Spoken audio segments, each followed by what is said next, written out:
So Brock Lesnar faced Almost in the first match, and one would have to think that the order of matches here in this case was determined not only by Brock saying, I got to go on first because the Jets motor is running, but also, again, let's have the fans' expectations as low as possible. For fans, they haven't seen anything yet. The first bump will be memorable because it didn't suck, and we were afeared it was going to. But it was this almost, they had to keep it so short and so simple and so glacial paced, and that it was kind of like a bait and switch because they built up this goddamn confrontation that afterwards it was like, is that what that was? Is that it? Was it a letdown? Even you and I as experts expected it to suck, which it would have if it had gone even a minute or two longer.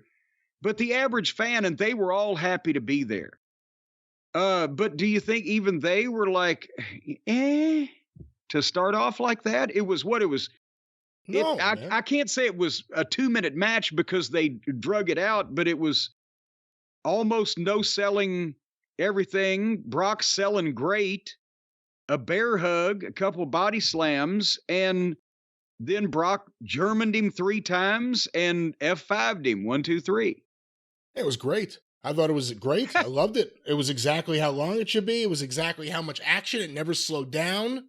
Never slowed down. It never speeded up. It was exactly what it needed to be.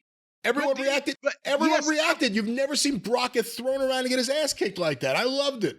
I will agree with you that it was exactly what it needed to be. My question is, did it need to be at all? Should they have booked Brock versus Omos? Should they have booked this at all for WrestleMania? Maybe not, but I'm going to argue about what I reviewed, what I watched. I liked it. Yeah. I enjoyed it. Started things off on a positive note for me. All right. It didn't suck, and it very easily could have if they'd have done anything different. I agree with that. But it was like, well, here's the thing. And Bobby Lashley comes out later on carrying the Andre the Giant Battle Royal trophy. And that's all we saw of him on this show because they fell into the trap of involving that fucking moron Bray Wyatt and his kabuki-ish bullshit.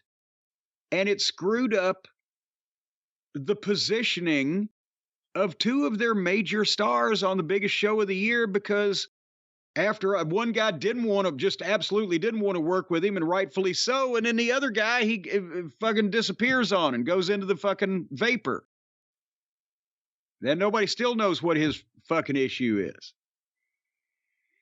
So anyway, but that was the opening match, and yes, again, it was interesting to see Brock get manhandled and be the underdog, but I would like, and if he's done, then, he went out on a high note, he still won. Maybe he's not done now that the Vince is still involved. Remember, he walked out when they ran Vince off. Now that Vince is back and a big sale to his former company, he's been the champion of both of their divisions now.